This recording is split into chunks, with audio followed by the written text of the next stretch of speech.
la clase. A los que tienen algún problema con el video, fíjense, solucionen en unos minutos, porque al final lo que hemos notado es que tardarse es más, viendo en la planilla que uno por ahí la tarda en recibirse bien. Es lo que les pido a todos, opción de silenciar cuando entran, pero no se activar a veces. Por las dudas, vayan apagando los micrófonos cuando van entrando, así no interrumpimos la charla, si se escucha bien, pueden escucharlo bien.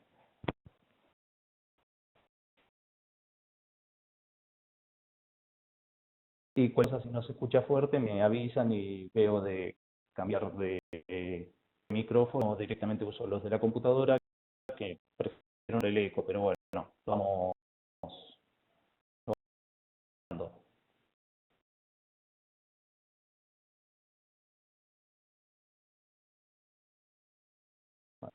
A mí no me gritaron un poco más, así que traté de bajar la voz porque si no, los vecinos no van a estar contentos.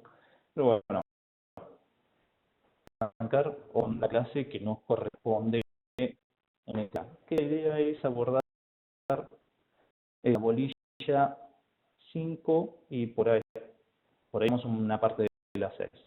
En cuanto al programa, les aclaro una cosa. El programa que vamos a estar usando, que ya lo actualizamos, es el que el profesor actualizó, que lo tenemos ya aprobado, pero todavía como no se había publicado con el tema de la cuarentena, no hubo reuniones del Consejo Directivo de la Facultad, no se pudo publicar. Pero bueno, la idea es empezar a utilizarlo, pero no porque es prácticamente lo que sí cambia son la numeración de las bolillas. Más que cambia el orden, primero se ubica en la parte de derecho concursal y como cambiamos ese orden, la bolilla correspondiente a crédito quedó en la parte concursal, pero igual son temas que son comunes tanto a títulos valores como a concursos y quiebras. No se preocupen, es el único cambio significativo que van a ver. Hay algún reordenamiento de temas y alguna actualización en cuanto a la terminología. Vieron que en el 2000 se sancionó, se aprobó el Código Civil y Comercial de la Nación. Eso hizo que haya algunos cambios, nada terminológicos en materia de títulos valores y algún menor en cuanto a concursos y quiebras. Cambios significativos en general, sí, una aclaración, algún agregado, pero que va a estar todo explicado y que cambia la forma en que lo venimos dando. Seguimos explicando los temas sobre la base de este programa de estudio. Bueno, así, 5 del programa actualizado, lo que va a arrancar es, bueno, codificación concursal, los principios dominantes, que vienen con, se venía hablando de los presupuestos de lo bueno, y acá vamos a ver un poco de los principios. En definitiva, de la legislación concursal actual, lo que vienen a dar son las nociones bases sobre las que se asienta todo el concursal, sea liquidativo o sea preventivo, y que nos permite reconstruir algunas nociones básicas que resulta en esta materia, porque la práctica concursal es muy amplia. Podemos centrarnos, como ya les ha mencionado el profesor, con el uso del pequeño consumidor o del consumidor de servicios de salud que se ve solventado para atender esos gastos, a el concurso, la quiebra o el API de una gran empresa internacional, con lo cual las posibilidades son amplísimas. El universo de relaciones jurídicas que tiene que abarcar el derecho concursal ya es básicamente infinito. Todas las relaciones, por lo menos patrimoniales, van a quedar filtradas por el proceso concursal. Entonces, la ley puede prever todo esto. Primero, a la interpretación del magistrado, el magistrado muchas veces va a tener que recurrir a estos principios concursales justamente para ajustar la solución acorde a las normas del proceso concursal. Cuando no tenemos norma general, recurrimos a la analogía y recurrimos al principio concursal. Por eso sentimos un poco con esto, es más bien abstracto, dogmático, pero que en la práctica, en definitiva, termina perdiendo las soluciones que se abordan. Como lo más, el principio importante quizá es el de universalidad. ¿Por qué? Porque es uno de los pocos procesos de carácter universal que prevé nuestro ordenamiento jurídico. El otro, típicamente universal, es el sucesorio. Bueno, el proceso sucesorio queda soslayado por el proceso concursal. A ese punto llega la universalidad. En el proceso concursal se va a abarcar la totalidad del patrimonio de una persona. ¿Qué implica esto? Implica este principio activo y una fase pasiva. Todos los de una persona van a estar unidos al cumplimiento de los fines del proceso concursal y al mismo sus efectos van a proyectar sobre la totalidad del pasivo que pone ese patrimonio. Y todas las deudas quedan alcanzadas. Tiene particular trascendencia porque a su vez da lugar a lo que autores identifican como otros principios o por lo menos a distintos efectos que va a producir el proceso concursal, sea liquidativo, sea preventivo.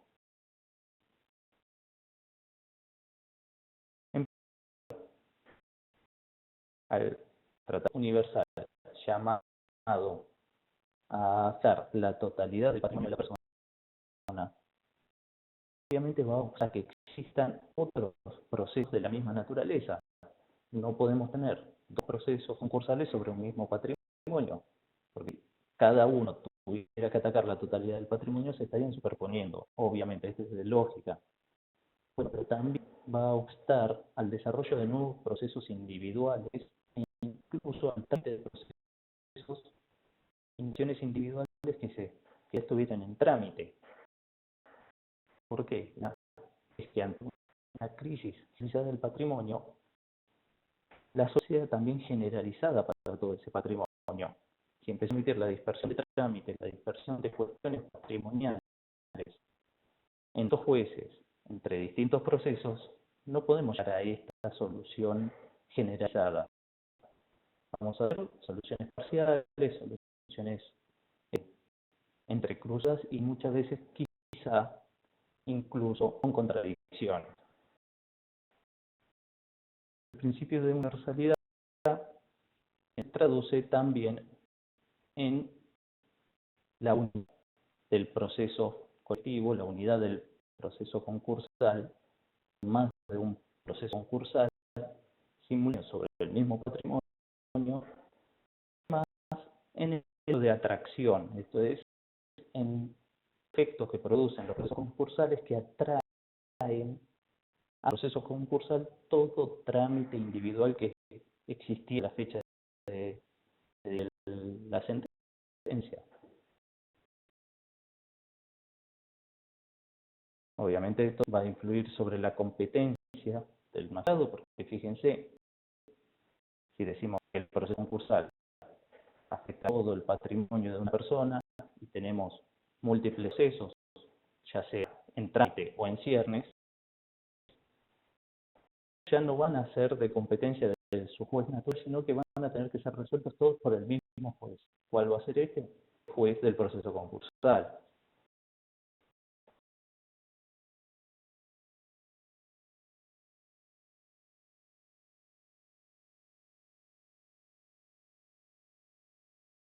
Es universalidad cuando se refiere a los aspectos patrimoniales que va a implicar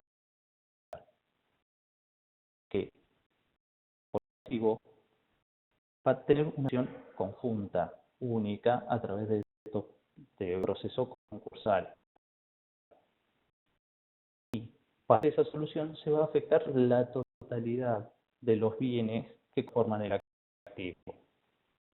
Ya vamos a ver con qué limitaciones, pero esas son cuestiones que vamos a ver más adelante. Por ejemplo, acá, ¿qué se va a generar? Con cada concursal se va a hacer un paquete, una universalidad de bienes y deudas, de activos y pasivos, que van a estar sometidos a todas las reglas de un único proceso bajo competencia de un único juez para arribo de una solución también única. Lo van a poder afectar por otros procesos, deudas no se van a poder cobrar por otros procesos. Y justamente por eso les mencionaba antes el proceso sucesorio, porque todas las cuestiones patrimoniales, si existiera un proceso sucesorio, van a tener que ser resueltas igualmente en el proceso concursal. El sucesorio va a servir únicamente para las cuestiones de familia y los derechos personalísimos. Todo lo patrimonial va a ser de competencia exclusiva del proceso concursal y del magistrado que conozca en ese proceso. Los de familia, las relaciones de familia se van a discutir en fuero de familia, pero sus proyecciones patrimoniales se van a volcar casi siempre, vamos a ver las excepciones más adelante, casi siempre se van a volcar en el proceso concursal.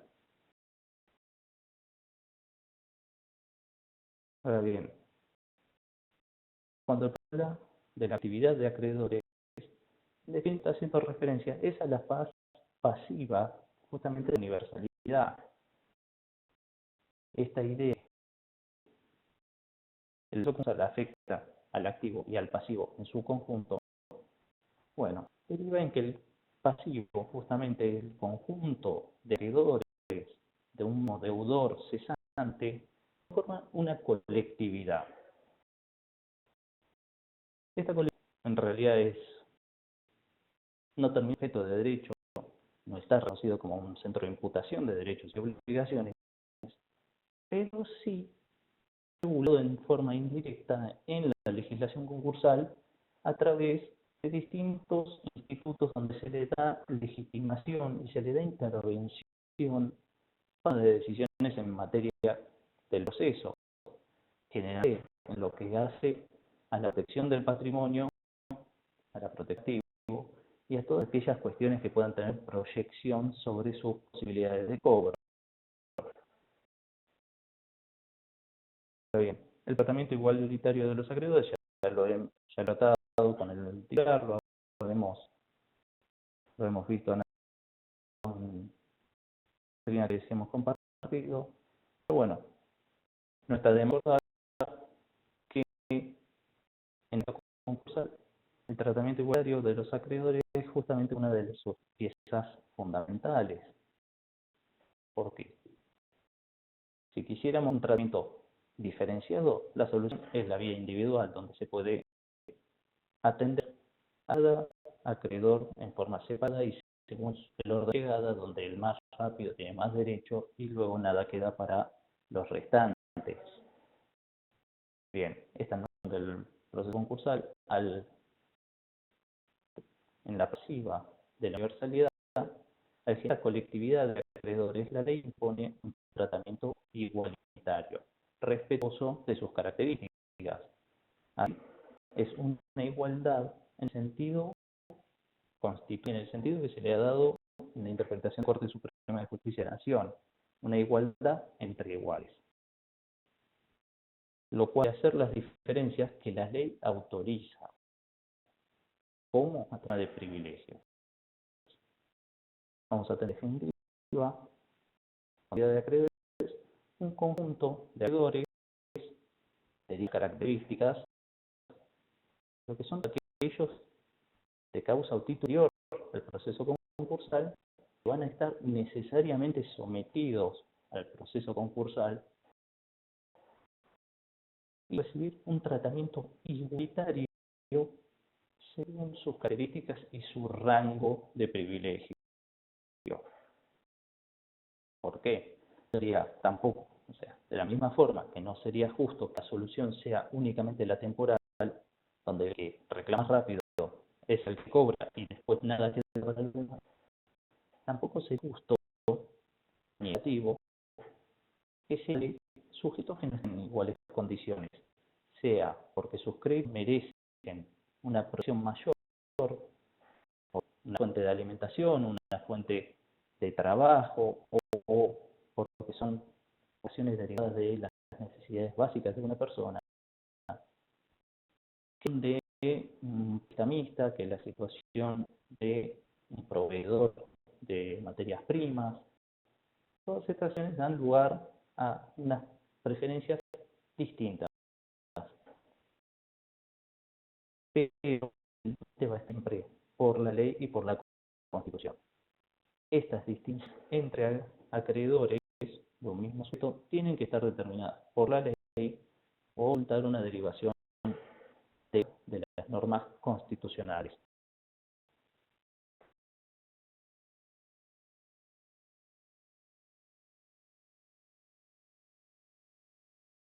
Bien, tenemos que en su fase pasiva significa el tratamiento colectivo de los acreedores de ese patrimonio. Acreedores que van a tratar igualitario conforme el rango de privilegio que les corresponda y que de la ley. Bien. Luego, la ley va a traernos otro tipo de excepciones también a lo largo de su texto. Por ejemplo, en el momento del concurso preventivo, que va a terminar, si en definitiva, en un acuerdo con los actores, la permitir la formación de categorías. ¿Por quién? Por el propio deudor. El deudor puede categorizar a sus acreedores según las características de su crédito y pudiendo ofrecerles, en definitiva, una solución distinta a cada uno. Cada uno de las vías, en definitiva. No pudiendo estar dentro de una misma categoría, dentro de un mismo tipo, con soluciones distintas, pero sí teoría. ¿Por qué? Lo que se reconocen privilegios a ciertos acreedores. ¿Por qué? Porque no todos los acreedores son iguales. No puedes igualar una deuda de 1.000 pesos por una compra en el supermercado o un acreedor financiero por un préstamo sin garantías, por una mesa de dinero. No es la misma situación y es razonable que la solución no sea la misma. Es una solución negativa, realmente justa, y no se le brinda el mismo tratamiento a sujetos que no están en las mismas condiciones. Está receptada justamente en la ley 24.522, permitiendo, conociendo estas de acreedores y permitiendo que les dé una solución distinta. Y fue más allá incluso con el acuerdo preventivo extrajudicial. Su redacción actual incluso permitiría una solución distinta a todos y cada uno de los acreedores. Siempre que exista conformidad, la ley permitiría incluso el tratamiento diferenciado, exclusivamente dentro del acuerdo preventivo extrajudicial, el AP, porque es un tipo muy especial, con una muy particular en cuanto al unimiento de este acuerdo. No es base para el pequeño concurso de la quiebra, en la práctica se ha advertido. Al final, eso tiene por grandes deudores, por entre mayor entidad. En definitiva, muchas veces quienes van a ir en el acuerdo preventivo extrajudicial son acreedores institucionales, sea bancos, sea entes públicos o fideicomisos de los agentes de bolsa y demás. Bueno, son las morigeraciones que se han visto a este principio de igualdad derivado de la colectividad de acreedores, que permite hacer un poco más la solución que sea más justa, que permite no, al principio de igualdad no se llegue a la injusticia de equiparar situaciones disímiles. Bien. Los acreedores nos permite mencionar la bolilla de la diferencia de acreedores concursales y concurrentes. Bien. Cuando les hablo de colectividad de acreedores, lo que me es al universo hipotético de sujetos que pueden ser alcanzados por los efectos del concurso de SOR. Ahora, hay que distinguir dos situaciones posibles. Una es aquellos sujetos que están dados a intervenir en el concurso en defensa de sus derechos, tienen que ejercer y dar sus derechos en el marco del concurso preventivo de su deudor, y aquellos que efectivamente se han presentado en el concurso a reclamar sus derechos. Este es el acreedor concursal y acreedor concurrente. Acreedor concursal es todo acreedor que debe reclamar sus derechos en el marco del concurso. ¿Cuál acreedor es? Aquellos cuyo crédito nace de una causa por un título anterior al proceso concursal. Existen al momento del inicio del proceso concursal. Una quiebra no va a afectar los créditos posteriores. El proceso puede contraer nuevas obligaciones, pero estas obligaciones no son concursales, son posteriores y al proceso no le va a importar. Son los acreedores concursales, es decir, los de causa o título anterior al proceso. Son todos los que están, todos los que debieran asistir al proceso universal, pero la ley indica que no todos asisten, todos reclaman sus derechos en el proceso concursal. Es donde la diferencia con la otra categoría que mencionaba, que es de acreedores concurrentes, que son aquellos que efectivamente concurren al proceso, los que reclaman sus derechos en el proceso, cualquiera de las vías que la ley autoriza, que ya las vamos a analizar, nos vamos a ver más adelante. Pero que sepan que hablamos de acreedores concursales, nos referimos a todos los que están afectados, y concursos son aquellos que efectivamente se presentaron en el concurso. Ahora, a diferencia de otros procesos donde no podemos hacer efectiva una sentencia sobre sujetos que no participaron del proceso, sujetos que no se presentaron, en el proceso concursal, sí, el proceso concursal afecta a todos los acreedores concursales, sean o no concurrentes. ¿La diferencia cuál es? Acreedores concurrentes van a poder ejercitar una serie de facultades que la ley les confiere. Van a poder, en el concurso preventivo, y esto es central, van a poder negociar con el los concurrentes, van a poder votar una propuesta de acuerdo preventivo. Pero si esa se aprueba, no va a afectar solamente a los concurrentes, va a hacer a todos los concursales, hayan oído, con lo cual es un riesgo, ¿no? Ser acreedor concurso y no presentarse. ¿Por qué? Porque quedo sometido a lo que voten los demás. Después no puedo levantar la mano y decir, pero yo no estaba de acuerdo. Y si no se hubiera aprobado, no importa. Sos concursal, no corriente, se te igual.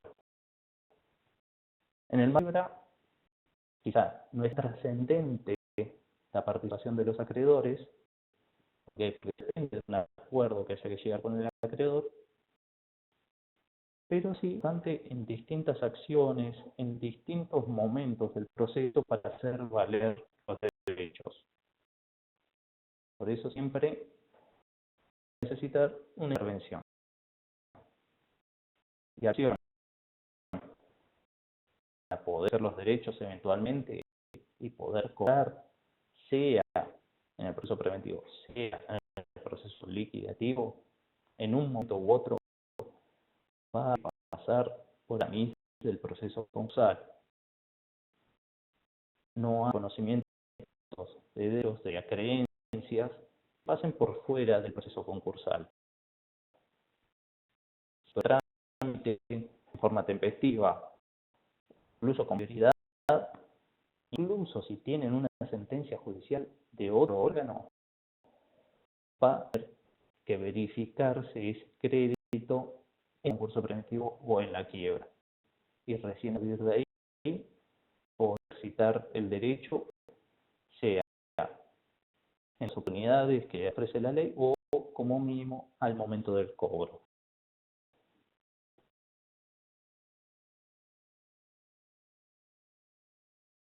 Este acreedor también un reconocimiento en cuanto a generalidad a esta institución que fue bastante cuestionada, que tiene sus vaivenes y que hoy está con el nombre de Comité de Control, tanto en el preventivo como en la quiebra. El Comité de Control tiene incluso participación de los trabajadores, órgano constituido principalmente por el acreedor del concurso, cumple cierta forma de representación y de actuación en nombre de los acreedores, sin propiamente un dato el que tienen. Lo que hace es establecer un comité, como bien dice, un órgano colegiado para en distintas etapas del proceso concursal preventivo conocen distintas funciones de protección de los intereses colectivos de los acreedores, es decir, se le da intervención cuando están en juego no intereses individuales o particulares de un único acreedor o de un grupo de acreedores, sino cuando lo que es juego son los intereses generales o globales de la comunidad de acreedores concursales, que tomen intervención para que emitan informes, para que hagan dictámenes o incluso para que requieran actuación de la sindicatura o de la magistratura en distintos supuestos que la ley habilita. No tiene la representación amplia de los acreedores y una actuación, digamos, libre, no tiene una necesidad, digamos, positiva de actuación, sino limitada a las funciones que específicamente le asigna. Esto va a ser durante el trámite del proceso preventivo, fue bien informativas, aportando informes sobre el patrón del deudor, avisando que no se reconozca el derecho a falsos acreedores o acreedores presuntos que no salen, y a partir de la aprobación de un acuerdo eventual en control del cumplimiento de ese acuerdo.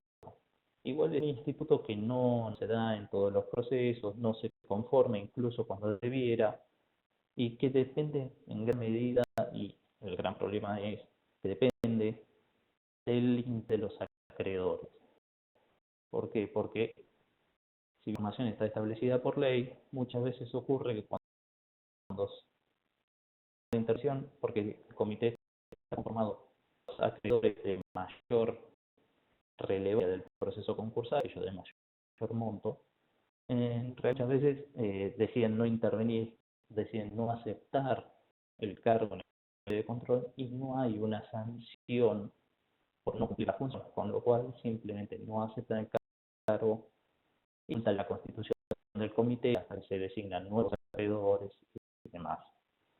Por eso en general es un no es que funcione, pero cuando se logra constituir y tiene realmente impulso por parte de los integrantes, funciona bien, suele implementar muy bien la función de la sindicatura, pero tiene que haber un interés en la actuación, tiene que haber una promoción fuerte de esa actuación.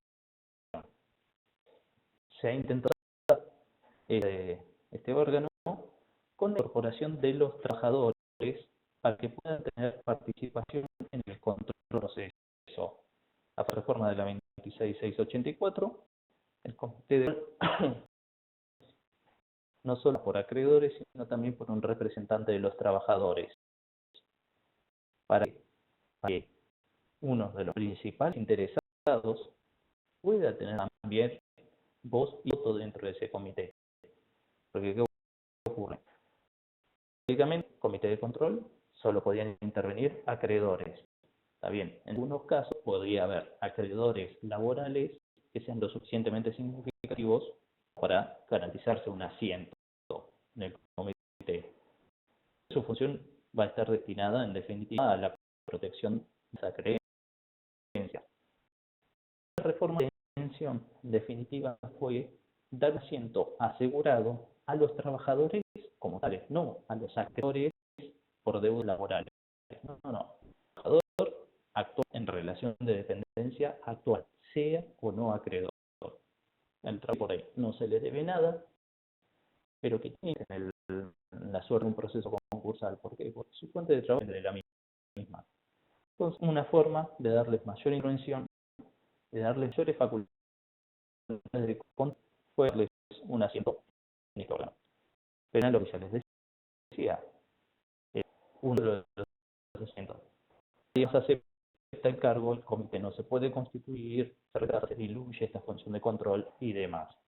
Con lo cual hay muchas críticas al instituto y que a veces un poco desdibujado incluso la función, porque convengamos, es un órgano que está llamado a tutela de todos los acreedores y sin embargo conformación está dada por los de mayor monto, que estos son los institucionales y que son intereses distintos que el pequeño acreedor, con lo cual es bastante delicado el equilibrio de poder, el balance y demás. Cortan estos dos temas. Aprovecho y abro 5 minutos por si tienen dudas sobre estos temas. Si quieren que aclare algo más, me lo indican por el chat y lo vamos viendo. Y si les parece, sí, empezamos a abordar un poco de bolilla 6.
¿Qué parte de la 24.522 aparece esto de los acreedores concurrentes? Y exacto. En realidad no es una clasificación que surja de la ley propiamente, sino que es más bien de interpretación y construcción doctrinaria a partir de lo que dice la ley y que es un poco resultado de toda la normativa en cuanto a, si se fija el artículo 32, a quienes están llamados a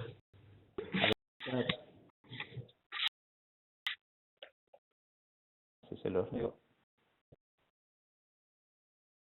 El artículo dice que todos los acreedores por causa o título anterior a la presentación en concurso llamados a formular el pedido de verificación de sus créditos del síndico. Con lo cual, o sea, la verificación es el camino de ingreso al proceso. Con lo cual dice que todos los acreedores o causa o título anterior están llamados a verificar. Esto ya da el universo de sujetos alcanzados por los efectos del concurso, lo cual complementa luego con las menciones que nos hace el artículo 50 y en el 55 nos hace referencia a los alcances y los efectos del acuerdo preventivo, que también lo extiende a todos los acreedores de causa o título anterior, 55 y 56. Mismo nos va indicando en qué supuestos se aplica, a qué acreedores se aplica la ley. De hecho, en el llamamiento a verificar nos revela el artículo 32. Concurrente es, en definitiva, una forma de distinguir dentro del BINA. A ver, están todos llamados, pero todos son, pues, una son los que están llamados y otros que efectivamente participan e intervienen en el proceso. No sé si se aclara la duda. Perfecto, muy amable. No, por favor. Victoria, ¿qué duda tenía? ¿Me escuchás? Sí, sí.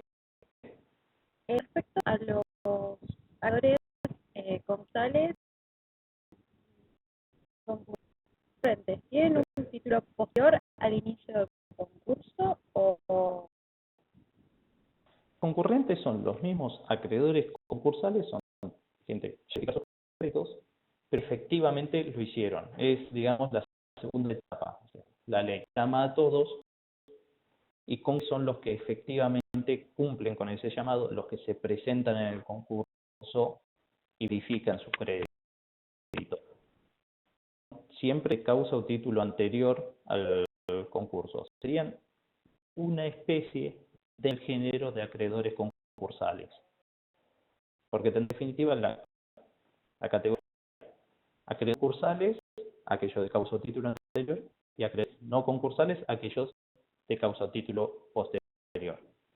Concursales vamos a tener concurrentes y no concurrentes. Entonces, los que verificaron, no concurrentes que no se presentaron. Pero es una especie dentro de los acreedores concursales. ¿Claro? sí, perfecto, gracias. Vale, claro.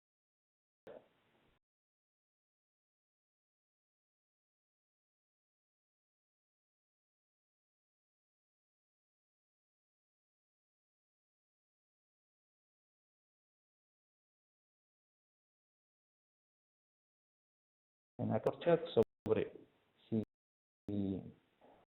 categorización de acreedores. La categorización de acreedores es un instituto con nombre específico del proceso concursal preventivo. Es de acuerdo y que permite que el mismo sujeto concursado,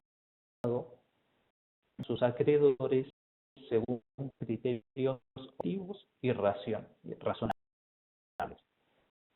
para ofrecerle propuestas diferenciadas, para no tener que ofrecerle a todos lo mismo, porque no es lo mismo por ahí lo que me exige el banco para arreglar una deuda que tengo con él, que lo que me va a exigir mi proveedor. Es más, realmente para mantener mis proveedores, mantener a mis ofrecerles más que lo que le ofrezco al banco, y a veces por ahí el banco no se siente cierto, quiere el pago del 100%, queda otra, pero el resto de otros acreedores sí puedo negociar un poco más, lo mismo con el fisco. La categorización de acreedores es esa, es en el concurso preventivo solamente, y es a efectos de negociar propuestas diferenciadas. Pero no puedo tratar porque fulanito es mi amigo, bueno, categoría de acreedores amigos, acreedores que no me importan y acreedores enemigos. No. Tienen que ser principios objetivos opcionales. Por ejemplo, monto de crédito, naturaleza de las obligaciones, montos menores a 10.000 pesos y mayores a 10.000 pesos. Créditos bancarios y créditos de proveedores. Tiene que ser algún dato objetivo, porque si no estaríamos afectando la igualdad. ¿Tenemos un tratamiento diferenciado? Sí, pero que dentro de los que son iguales se mantenga el tratamiento igualitario.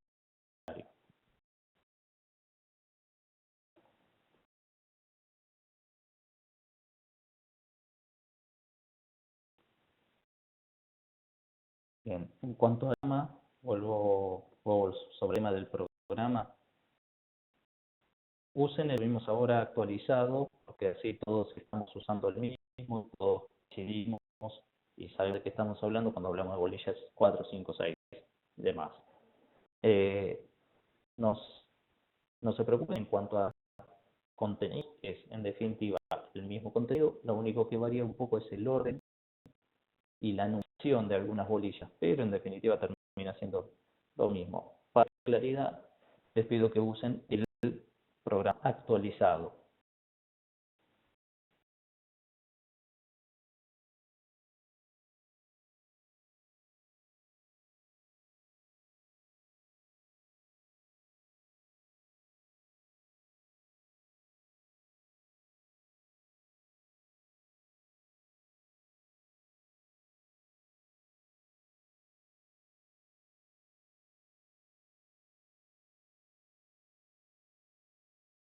En cuanto a del proceso concursal, en general, el principio de universalidad e igualdad son los más importantes,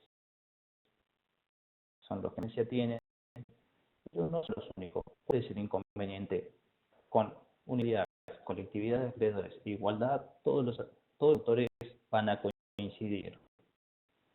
Respecto de los restantes principios, por ejemplo, la oficiosidad, el de impulso por la magistratura, el carácter, digamos, de principalidad de las actuaciones y demás, son bastante más discutidos. Algunos autores entienden que son en definitiva derivaciones de los otros principios, otros entienden que no son principios propiamente del proceso concursal, sino que son más del proceso o son de naturaleza procesal y no concursal, ponen bastante discusión.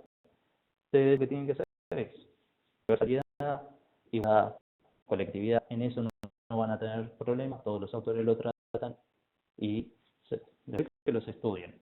Los restantes principios, sépanlos. ¿Por qué? Porque en definitiva sirven para informar y dar las soluciones que da la ley. Pero los que nos interesan que sepan bien son de universalidad, colectividad e igualdad.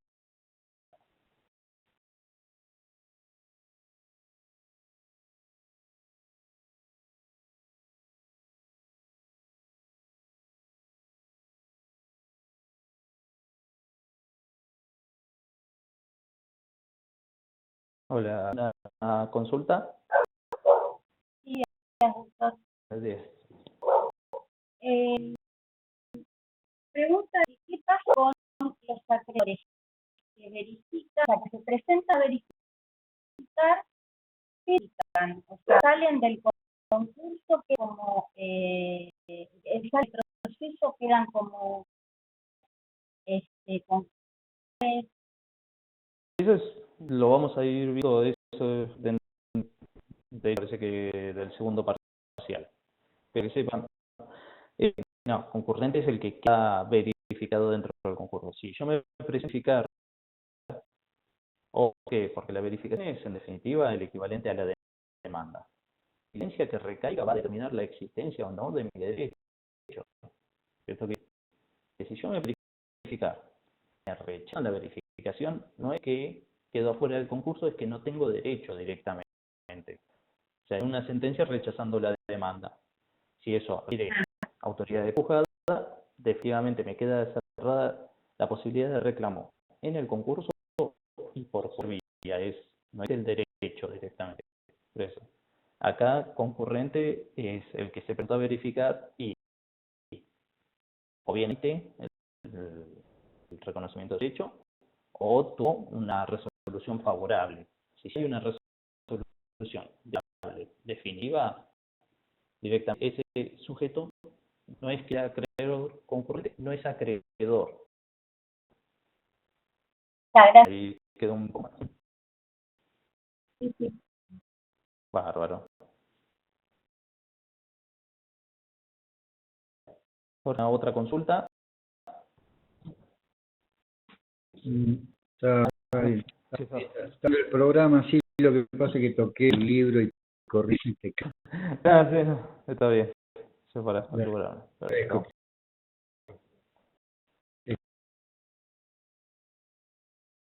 ¿Tenías una duda? Hola, buen día, Nicolás. ¿Cómo estás? Sí, yo te vi por chat, pero te la replico. Es la explicación que va el comité de acreedores. Ah, sí, sí, acá está. Sí, en definitiva, un órgano necesario. No, el comité de acreedores no es un órgano necesario, porque en realidad es un órgano de colaboración. La función no va a ser determinante. Sí puede ocurrir que la ley en el punto, eso seguro. En la práctica hay algunos trámites que necesitan una previa vista del comité de acreedores, del comité de control. Perdón, estos trámites sí se puede ver que se traben.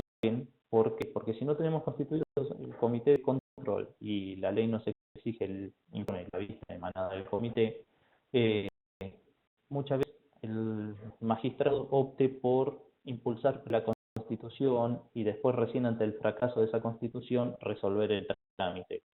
Pero son para determinadas actuaciones en particular que ni siquiera son las necesarias, no es las etapas necesarias, sino que en general va a ser para autorizaciones específicas de actos o cuestiones incidentales del proceso, con lo cual no va el trámite en última instancia.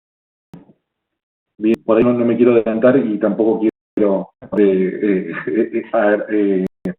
margen de error de mi parte. Pero esta explicación que vos hacías de lo que se dedica, entiendo que, si me acuerdo, el comité de control tiene un carácter provisorio en lo que es el concurso preventivo, ¿verdad? Y que es permanente. Hay dos etapas. Una cosa es, depende del momento en el que nos ubicamos en el proceso. ¿Por qué? Porque desde que se inicia hasta que empiezan a verificar sugerencias, no vamos a tener comité. Luego, una vez que transcurrió el periodo de verificación, vamos a tener un listado en definitiva. Un detalle son los pretensos acreedores. Sobre esos pretensos acreedores es que se va a constituir el primer comité de control, cuando ya tengamos una confort por lo menos estimativa de pasivo.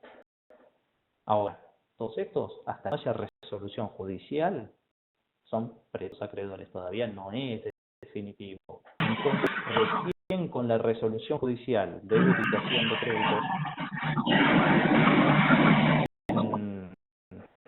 en el artículo 36, vamos a tener la conformación cierta del pasivo y vamos a poder constituir el comité definitivo, el que se constituye efectivamente con los acreedores de mayor monto.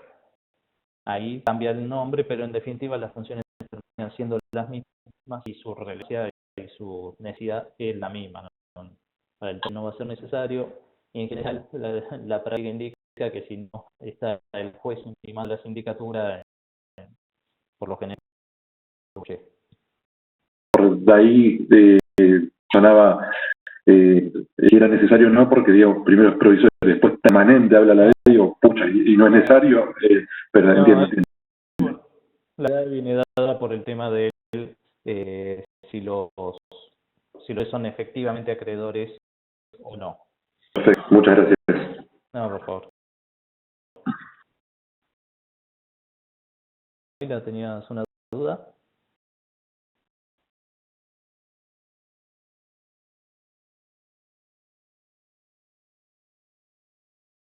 Hola, Camila.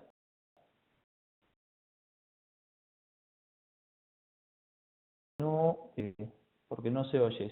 Si no, a ver, si lo por chat, la duda la vemos por el chat, si te parece.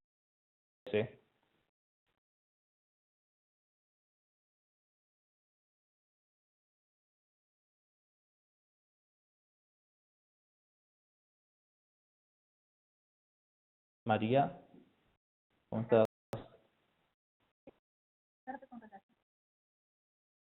Escuchamos. Pincela, con relación de la empresa, con las normas, no es uno de los marcos Bueno, fundamentales. bueno, principios discutibles. De hecho, ¿qué pasa? Muchos de los autores, todo lo que se refiere a la protección de la empresa, a la tutela de los trabajadores y demás, no lo van a poner como un principio concursal, sino que lo van a analizar como una de las finalidades del proceso concursal. Por ello, muchos de los autores no lo van a tratar como principio, lo van a ver dentro de los fines. ¿Por qué? Porque, en definitiva, las reformas que hicieron, si bien tienden a dar mayor protección, justamente hacen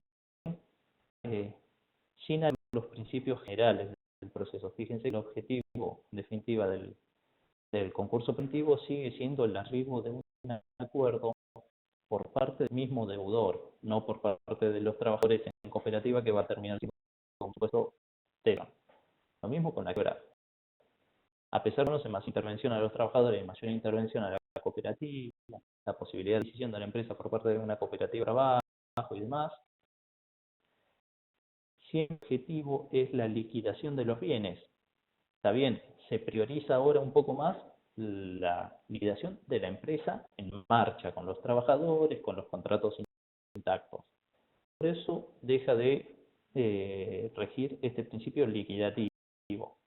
Entonces, lo que cambia es un poco la finalidad, pero no lo suficiente como para que sea un principio que informe a los demás institutos. Las previsiones puntuales, de hecho, si se fijan, no alteró todo el esquema de trámite, no alteró ni siquiera las últimas del proceso, ni la forma en que se desarrolla el proceso. Por eso, en general, no lo van a tratar como un principio. Claro, es una duda porque el material que nos dé en principio se quizás y lo trata como principio. Depende del autor que lean, del autor que informe, y en definitiva, qué preponderancia se da. Quizá uno de los que ahora no lo recuerdo, si lo trata así, puede llegar a ser Jungenbach en una de sus obras más recientes, porque es más de esa orientación justamente. Sí, sí, el material de principios de Jungenbach, los legados. Ya desde hace muchos años viene, primero es una cuestión propia del perfil del autor, es un marcado justamente, y con una mayor sensibilidad, digamos, para la problemática laboral. Entonces, responde a la óptica particular y a la práctica que ha tenido justamente en materia concursal, los problemas que le han dado a abordar más que nada en oportunidades de crisis del 2001, 2002, 2003. Por él, teoría y considera que con las últimas reformas no solo es uno de los fines la protección de la empresa y del trabajador, sino también incluso un principio. Gracias. Por favor.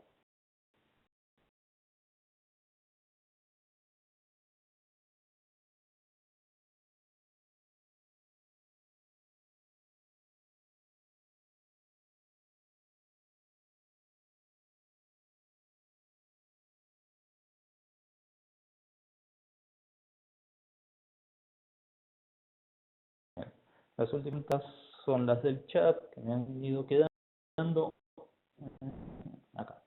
Bueno, en cuanto a de Pars Condicio, en el APE, hoy la mayoría de la doctrina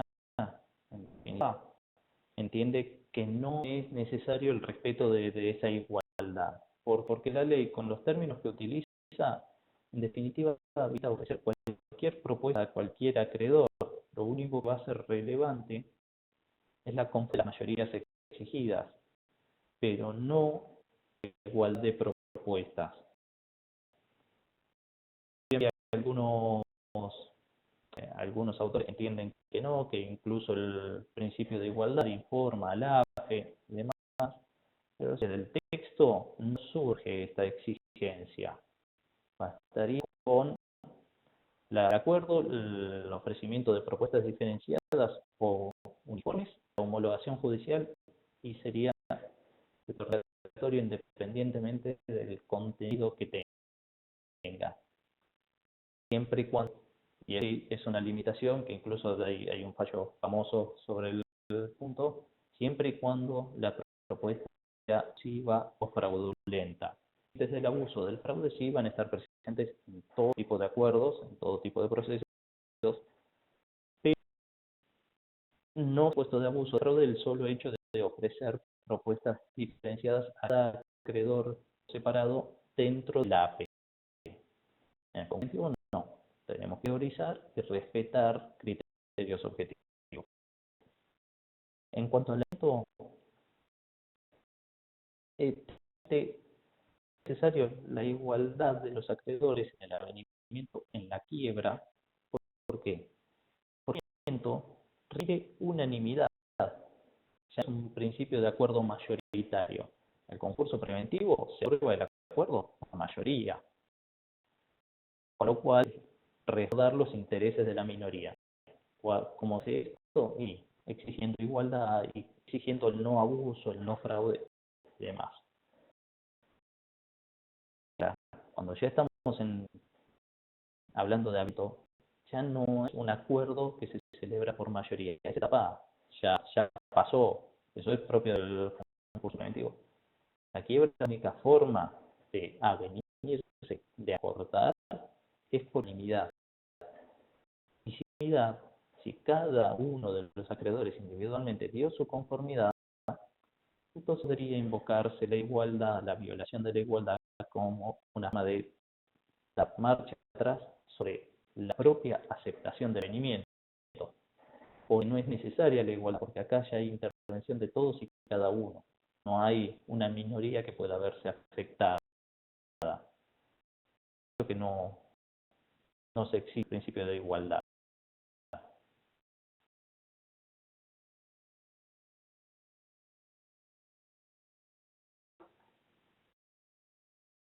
En cuanto a cuando es el título anterior un derecho, una determinada creencia, en el tipo de proceso. En el caso del concurso preventivo, la causa tiene que ser anterior a la presentación en curso preventivo. No anterior a la sentencia, no anterior a la publicación, anterior a la presentación. El propio deudor concursado, su demanda va a determinar en definitiva la fecha de corte. Todo ante la fecha en que él se presentó, los usuarios van a tener que ir a solicitar el reconocimiento de sus créditos. Los que sean de fecha posterior van a seguir teniendo sus acciones individuales disponibles. En la quinto, va a ser los del capítulo anterior a la sentencia de quiebra. Ya no es presentación al pedido, al traslado, no. Constancia, independientemente de que esté o no notificada, la fecha de corte va a ser esa. Por eso, proceso, concurso preventivo, fecha de corte de la presentación en concurso preventivo, en la quiebra, la fecha de corte es la sentencia de quiebra.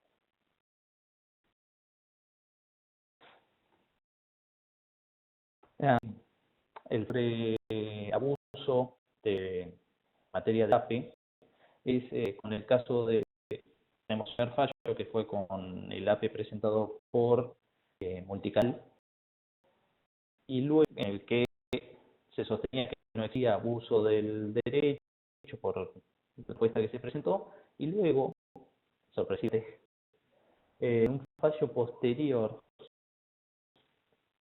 de Fivertel, que había absorbido ya Multicanal con una propuesta muy similar, prácticamente la misma, se sostuvo abuso de derechos, con lo cual es una situación bastante particular. Los fallos, si no están subidos a la página web de la cátedra, ahí pueden consultar, es bastante extenso, no se siguen demasiado. Ahí, eso en cuanto a API. Después, fallos sobre abuso y fraude en el marco del proceso concursal preventivo ordinario. Ya los vamos a analizar más en detalle cuando lleguemos a la parte pertinente. Pero bueno, si les parece, entonces... Profesor, ya ha dado la mano, Fabián. Sí. ¿Cómo estás? Sí, perdón, no me había en la pantalla. Sí, sí.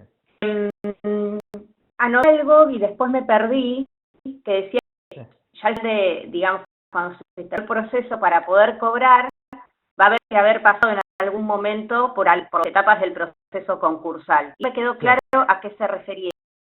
En definitiva, más que nada, en la quiebra, para poder cobrar, se tiene que haber verificado en algún momento el crédito ante el juez de quiebra. Y lo mismo en el concurso preventivo, en principio está bien hacer reservas para atender a eventuales actores que no se hayan presentado, pero para poder efectivamente cobrar, en principio tengo que presentarme en el proceso concursal, tengo que solicitar la verificación, aunque ya esté concluido incluso, no voy a poder percibir nada. En la aspecto difiere, se paga por afuera del concurso, demás. Pero en principio, sí o sí, el red de créditos concurrentes se hace en el proceso universal, en el proceso concursal. Sin el rendimiento, simplemente el deudor puede negarse a pagar hasta que no haya una resolución judicial. Por favor. Creo que consultas, y si les parece, vemos el primer punto de la bolilla 6. Bien. Seguimos bien con los principios dominantes, pero entramos ya en materia propiamente procesal. Bien. Siempre hubo discusiones en cuanto a si el proceso concursal el derecho concursal es un derecho procesal o de fondo, y demás. La verdad es que es ambos y tiene un componente muy fuerte procesal. Por eso se encarga de regular nuestro ordenamiento muchos de los aspectos trámite. Con una particularidad, a ver, y también alguna discusión. Como saben, toda la regulación del proceso del derecho formal es competencia de las provincias, no de la nación. Sin embargo, en materia de concurso previo y quiebra, en materia de bancarrotas, la delegación de facultades al Congreso de Naciones es expreso, con lo cual toda la materia concursal es competencia del Congreso de la Nación, incluso en sus fases procesales, lo cual genera una situación bastante particular de integración normativa. ¿Por qué? Porque tenemos de tinte procesal netamente concursales regulados en la ley nacional 24.522 hoy en día. Pero normas procesales no agotan todo el proceso de quiebra, sino que se van a tener que integrar con la norma general, pero es así, es de carácter local. Con lo cual, la materia procesal en concursos va a tener doble orden de regulación. Por un lado, las regulaciones especiales y específicas en la ley de concursos y quiebras, y en forma subsidiaria complementa las normas procesales locales de cada jurisdicción. El Código Procesal, en principio comercial o civil y comercial, porque hay jurisdicciones donde ha habido procesales civiles y códigos procesales comerciales. existir esa situación. Bueno, hoy en día, si no me equivoco, ya todas las instancias tienen códigos procesales civiles y comerciales, se aplican en forma supletoria subsidiaria a la concursal. Así que de proceso de requisitos, trámites y demás, lo que no esté regulado en esto concursal, hay que recurrir a las normas locales, no el Código Procesal Civil y Comercial de la Nación, salgan en Buenos Aires o en alguno de los por alguna cuestión, el código del rito local. Bien. En cuanto al carácter, este tipo de procesos presenta una particularidad bastante especial porque realmente está acostumbrado a las acciones individuales donde existe una parte demandante, a lo sumo un requerimiento y un reconvenido, pero no más que eso no tenemos procesos pluripersonales. Acá nos encontramos con de carácter contencioso. ¿Por qué? Porque hay intereses contrapuestos en el proceso con que los representan en forma contrapuesta, individual o mejor dicho, en cada uno de los acreedores en su propio interés, pero con intereses conjuntos. Entonces, es una situación bastante compleja desde ese punto de vista, porque tenemos múltiples particulares, además de intereses colectivos, además de intereses de terceros involucrados. Entonces, tenemos que ajustar la realidad del trámite a esta situación particular. Por eso van a ver que en las intervenciones de múltiples órganos, funcionarios y personas en particular, van a ver que cuando estén en juego intereses más generales, la intervención va a ser de los órganos del proceso, de los auxiliares del magistrado y del comité de control, justamente, cuando esos sean de la masa de acreedores. Ahora, cuando intereses particulares de un sujeto en concreto, la ley va a legitimar a ese sujeto a la intervención. Entonces, el que reparte la intervención en cada uno de los procesos hay que analizarlo caso por caso, instituto por instituto, y de hecho, en esto no hay mucho problema en seguir la ley, porque la ley en cada uno de los sujetos nos va a decir quién puede hacer qué, quién puede recurrir, cuándo se puede, con qué alcance puede intervenir un sujeto u otro, con lo cual le da una solución al problema. Pero sí, el proceso es de carácter contencioso, si bien tenemos la realidad de que puede ser iniciado de forma voluntaria, porque el concurso preventivo ya se lo hemos mencionado, solo de solicitar el propio deudor, con lo cual tiene toda una etapa primicia que no es contenido meramente voluntaria, una presención, concurso preventivo, la intervención, la resolución y sentencia quizás de apertura del concurso, con lo cual toda esa primera etapa a la sentencia justamente es tarea, pero después todo el trámite va necesariamente contencioso. Lo mismo. Es verdad que se volvería contencioso a partir de la publicación de edictos. Y es cierto, en definitiva, cuando se abre el llamado a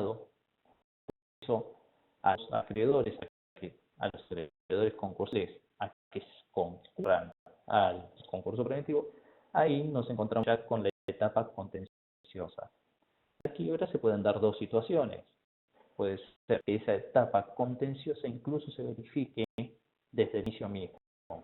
Porque la quiebra la puede solicitar el proveedor, en cuyo caso la situación sería similar, en definitiva, al concurso preventivo, una primera voluntaria, luego una segunda ya de carácter contencioso, o bien puede hacerse a través del pedido por un pretenso acreedor. donde ya entonces nacería definitiva en la contenciosa. Pero bueno.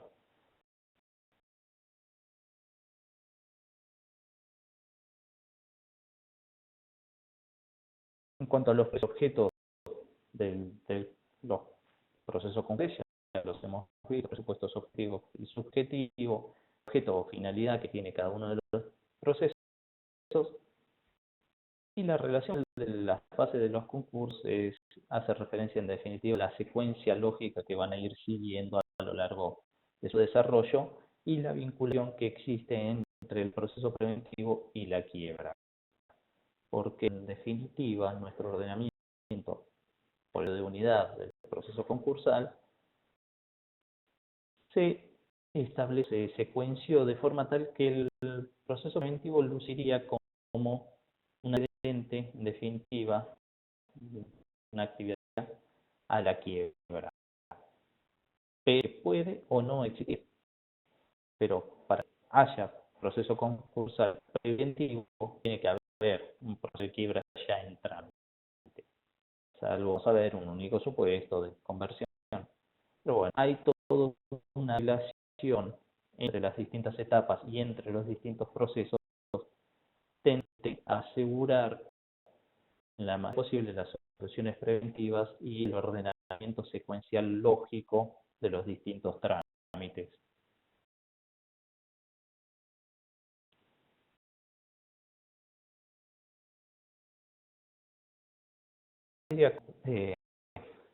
Proceso. En el ordenamiento concursal va a estar regulado principalmente a partir del artículo 173 de la ley y van a regir en principio los mismos, las mismas características que en el resto de los procesos y los distintos principios que surgen de las normativas procesales locales, salvo que estén modificados o alterados por la naturaleza concursal del proceso del que estamos hablando, ¿no? De los concursos preventivos de quiebra. Pero los tipos procesales generales siguen rigiendo en materia concursal. Obviamente puede haber algunas modificaciones, algunos cambios, pero la lógica es la misma. Hay que estar muy atentos a los cambios, modificaciones que nos introduce a partir del artículo 273. Uno de los principales es acá de la instancia única. Concursal, tengan en cuenta que vamos a estar en trámites muy complejos, con múltiples relaciones. Imagínense que acá se van a buscar en un único y mismo proceso todas las relaciones jurídicas de tipo patrimonial de una zona. Puede ser empleado de relación de dependencia, una trabajo, o puede ser una gran empresa internacional. Imagínense que pueden confluir desde 2 o 3 acreedores a miles de acreedores, miles de trabajadores, miles de contratos en trámite. Dije, ajustar algunas cuestiones para poder permitir y facilitar el trámite. Uno de los principales ajustes que se hizo en la normativa concursal es que se tramite en una única instancia. Quiere decir, las resoluciones concursales, las resoluciones que adopte el juez, en principio son inapelables. Va a ser todo resuelto en principio por el propio juez de primera instancia compete en materia concursal, con las salvedades de aquellos casos donde la propia ley establezca que son apelables. Es más, vamos a ver que muchas veces va a emitir la apelación, pero no por todos los afectados por una resolución, sino solo por algunos de ellos. Puede ser por caso que una resolución sea solamente apelable por el propio y no por los acreedores. A la inversa, puede ser que una resolución judicial al acreedor sea solo apelable por el acreedor y no por el deudor. Y así, caso ley va a ir fijando los únicos supuestos donde es posible apelar. Esta regla fija, inquebrantable, no. Obviamente puede haber supuestos que no estén presos en la ley, pero que se impongan en razón de principios constitucionales, es decir, cuando realmente se afecte principios, garantías o derechos constitucionales, la ley no lo va a hacer, pero los jueces sí lo van a poder resolver concediendo la apelación a pesar de no estar prevista. Pero insisto, la regla básica es la inapelabilidad. ¿Y por qué? Porque a todo el proceso vamos a tener conclusiones sobre numerosísimas cuestiones. Ahora sí, la apelabilidad amplia de todas esas resoluciones, el trámite nunca va a terminar. A ver, un abogado,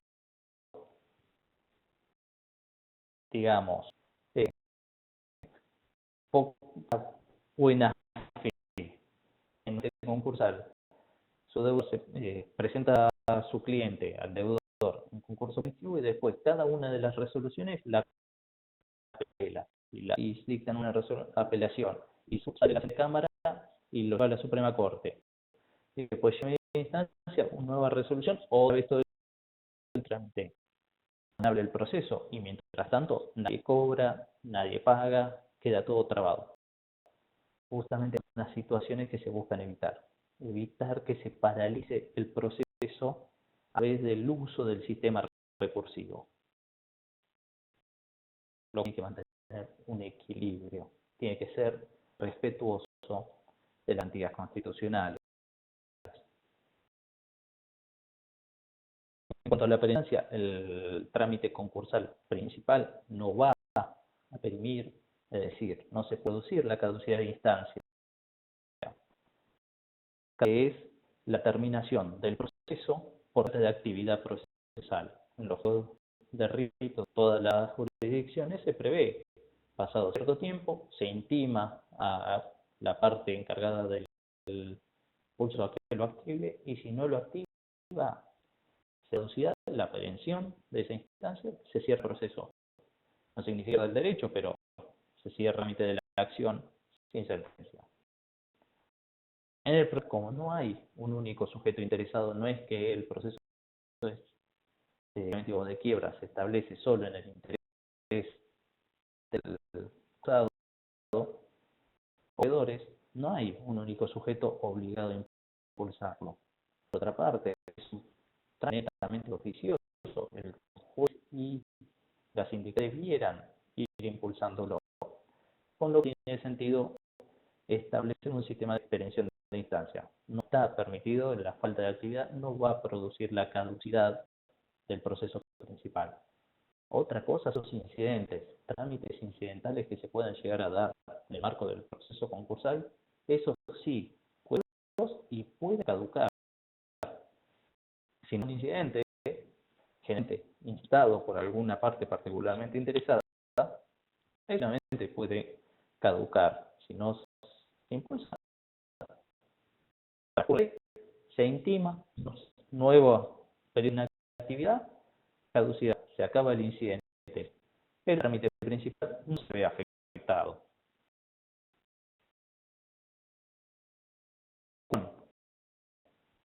Que no trámite principal del proceso y que no tenga un régimen específico de trámite, la ley le va a asignar un trámite incidental. Y va a mandar a formar un expediente separado, vinculado al del concurso o la quiebra, donde va a tramitar esa cuestión. Por ejemplo, verificación tardía de créditos, para no, digamos, interrumpir o interferir el trámite principal, no se lo vuelca al expediente principal del proceso concursal, no.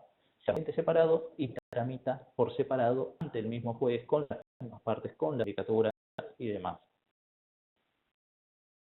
Un régimen en particular la ley que va a establecer los trámites de los distintos incidentes que se pueden ir produciendo, y además en las normas procesales generales que el artículo 273 va a haber un régimen incidental, digamos, genérico, para cuando la ley no establece un sistema, un trámite especial o específico para una determinada cuestión. En casos se aplica el régimen de los incidentes genéricos. Incidentes, como también en el trámite procesal en general, el plazo básico para todas las intervenciones, para todos los trámites, va a ser 5 días. Siempre busca la celeridad, con lo cual va a tener que hacerse cada trámite dentro del plazo de 5 días, salvo que la ley establezca un plazo distinto. Pero fíjense, son plazos muy abreviados en el marco del proceso concursal. Y esto, encima, se ve reforzado por el sistema de notificación. ¿Por qué? Notificaciones, en principio, si la ley diga algo distinto, van a ser ministerio legis, es decir, notificación automática fija, los días martes y viernes en realidad, notificados todos los sujetos concursales, todos los funcionarios, todos los letrados, resoluciones que se hayan dictado. Obviamente, con aquellas que exijan publicación de dictos o notificación por cédula, pero son las situaciones donde se establece ese tipo de notificación. El principio de notificación automática los días martes y viernes, con lo cual tenemos que las se notifican en forma automática y que los plazos son en principio 5 días, con lo cual el trámite va a avanzar y va a avanzar rápido, por lo menos y en la norma.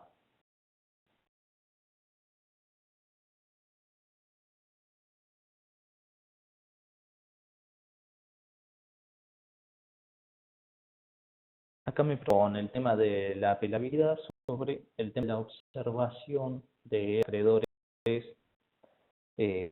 a las verificaciones de crédito.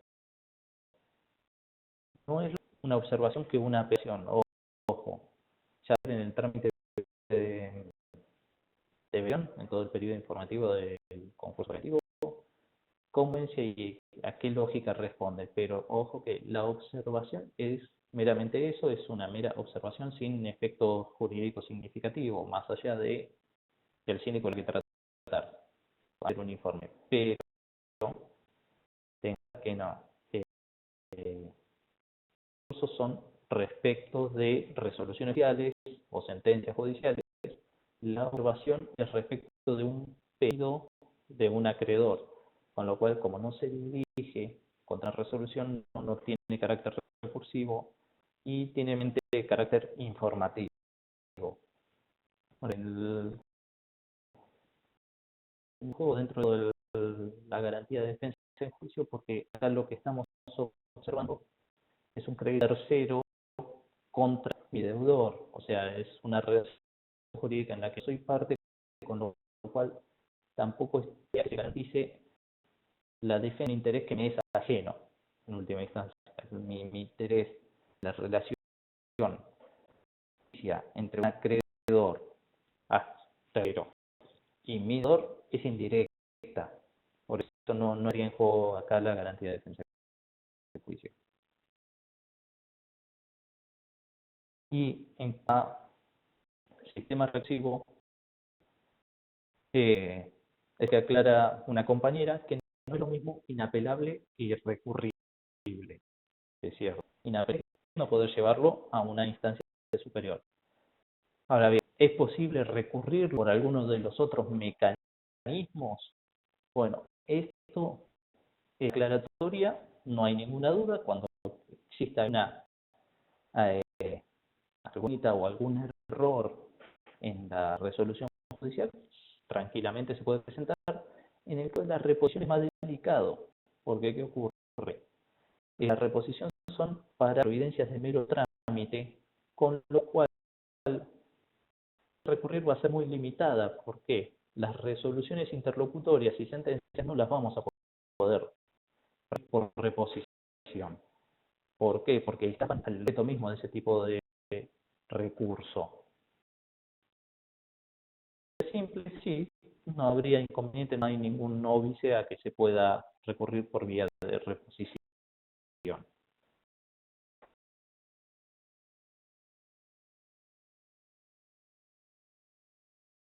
Estamos, bueno, en las últimas cuestiones de la bolilla 6. Bien. Legajo, les aclaro para que lo sepan, ver cómo queda esto, pero bueno, la ley a nivel nacional no se ha modificado, exige la formación de un legajo de copias. Así, además del expediente principal, del expediente donde se van a ir agregando todos los escritos, informes, resoluciones y demás, van a volver en el expediente. Pero paralelamente, la ley pone la formación de un legajo de copias, que lo que tiende a hacer la idea detrás de esto es un duplicado íntegro y exacto del expediente judicial. ¿Por qué? El judicial va a estar constantemente pasando a despacho, es decir, pasando a resolver por parte del juez. Porque entre que pide algo un acreedor, que presenta un informe de la sindicatura, que pasa una etapa procesal, constantemente en los trámites concursales están dictando resoluciones. Entonces, la mayor parte del tiempo, ese ente judicial no va a estar disponible para consulta, va a estar bajándose en el despacho del juez. Ahora, la cantidad de sujetos que están involucrados, es muy posible que tengan interés en consultar ese expediente. Bueno, para esto se forma el legajo de copia. Entonces, cada presentación judicial se tiene que hacer con el expediente principal y una copia para el legajo, a la copia que se quieran guardar ustedes como lados con la de recepción. Este requisito no se venía cumpliendo demasiado. El exterior honesto siempre era un problema, el legajo de copias en los juzgados, entre que los pierden, no lo encuentran, o muchos de los abogados no presentan las copias necesarias, siempre era una ocasión, muchas veces está bien complejo. Hoy, en gran medida, por lo menos en provincia de Buenos Aires, está solventado con todo el tema de la digitalización de las actuaciones. Gran parte de la información, por suerte, se puede consultar directamente en línea y debieran cargarse todas las actuaciones en mesa virtual de consulta. De hecho, en algunos casos se cumple mejor que el legajo de copias, porque si no se acompaña la copia digital, el juzgado en general intima a que se cumpla. Hoy en día, más allá del legajo, en general contamos con los medios como para poder mantener esa consulta.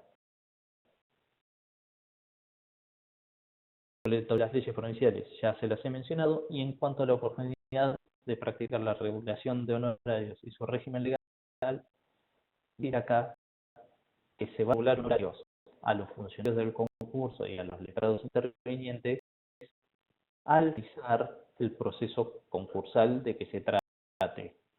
Realmente, el concurso activo, de que se cita o se concluye el trámite sin acuerdo por no haber acreedores o por asistido, ahí se va a practicar regulación, y si no, al momento de homologar el acuerdo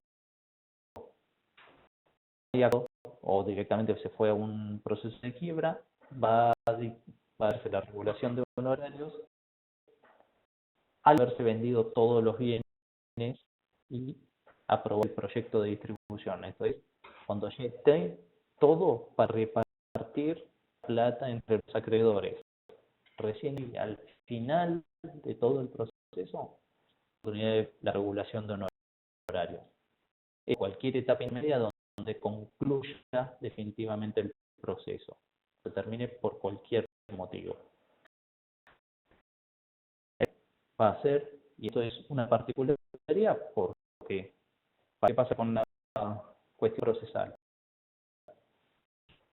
horarios profesionales son locales, son uno de los puestos de regulación provincial. Y esto ya fue discutido, pero salvo los horarios de los procesos concursales. En este caso hay una regulación específica en la ley de concursos y quiebras que va a ser de aplicación necesaria. No corre la aplicación de las normas locales en materia de honorarios de concursos y quiebras, con obviamente la aplicación supletoria en aquellas cuestiones que no hayan sido resueltas o sean ajenos al proceso concursal. Pero se aplican las normas que están establecidas en la ley de concursos y quiebras. Bueno, hasta aquí. Atentes a jurisdicción concursal y los funcionarios los van a ver en la próxima clase. Y ahora parece abrimos un último espacio para consultas para que digan a ver si hay algún punto que no entendieron o algo más que quieran que aclare. De que quedo atento.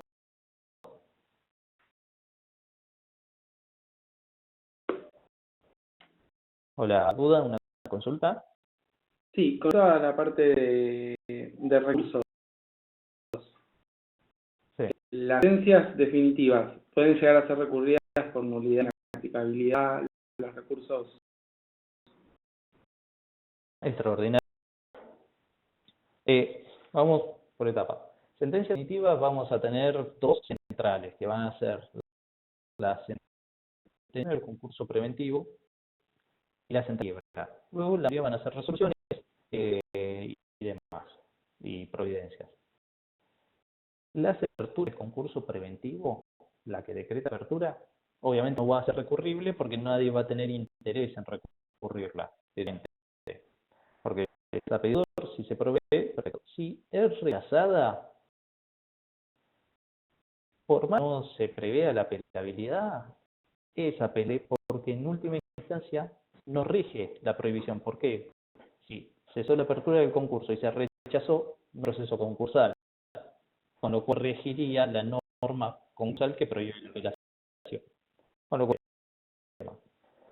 ahora, en la quiebra es distinto. La quiebra va a tener un sistema recursivo propio, totalmente distinto. Que ya lo va a ver, tiene trámites específicos.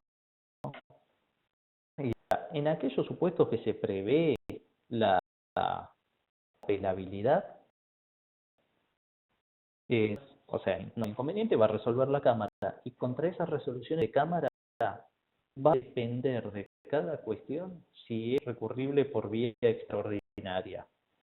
Porque la mayoría de las cuestiones no van a tener el carácter definitivo que exige el tránsito de recursos extraordinarios. No va a dar la cuestión. Entonces, por lo general, es poco lo que puede ir a tercera instancia, a la Suprema Corte. Bien. Perfecto. Bien. En cuanto al inicio del proceso concursal, que acá me preguntan, el concurso se va a iniciar, en definitiva, mediante una presentación ante juzgados judiciales, ante la mesa receptora, que es básicamente una demanda, es una demanda de concurso preventivo, que la va a efectuar el propio deudor que se dice estar en situación de pago. La presentación, en principio, puede llegar a haber algún trámite por parte de la magistratura, pero esa presión, esa demanda, se el juzgado va a resolver la apertura o no del proceso preventivo. Respecto a quiebra, puede solicitar un acreedor del supuesto cesante o el propio deudor que se dice fallido.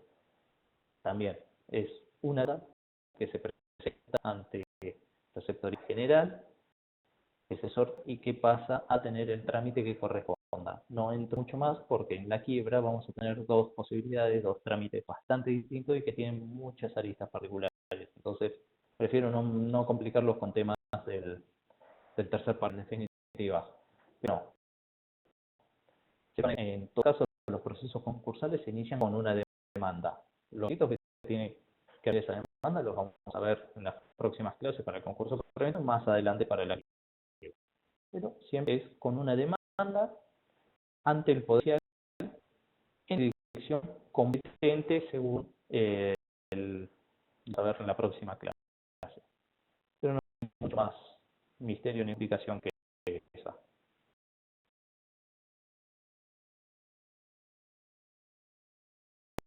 ¿Cómo estás? Disculpe. Sí, no, sí.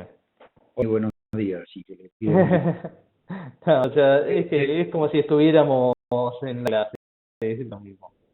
Una consulta. Recuerde el plan, ¿sí? Y por ahí yo asistente en este tema, porque alguien que no sabe sino que sin máscara dura. Usted dijo punto 19, bolilla 6. ¿Podrá, si no le es mucho trabajo, quieren el programa, yo voy a tratar de bajarlo, si se puede, ¿no? Si se puede, ¿cuáles son los puntos específicos de esta bolilla? A ver. Ya, tiene el programa anterior, ¿no? A ver, así el otro programa, así les digo a qué puntos corresponde. Hay a veces computadoras que te permite para marcar los puntitos hasta el teléfono, pero yo estoy medio lenteja en eso. No pasa nada. Me agradezco. No, por yo que como estoy con la computadora viendo, es más fácil. Claro. Los temas que actualice la bolilla 5 entera y el primer punto de la bolilla 6. Perfecto. En el otro programa, en el anterior, son el segundo y tercer punto de la bolilla 4, el primer punto de la bolilla 5. Lo que cambia es el número, es agregar un número de bolilla. En el programa actualizado es la bolilla 6, en el anterior era la bolilla 5. Correcto. Cambió de lugar una bolilla y después se cambiaron un poco la terminología, pero no en el contenido va a ser siempre el mismo con ese cambio de número. Bueno, me agradezco la claridad. ¿Vale? No, por favor, hasta luego. Hola, ¿sabría consulta o había quedado la...? Si vos solo, perdón. No hay problema.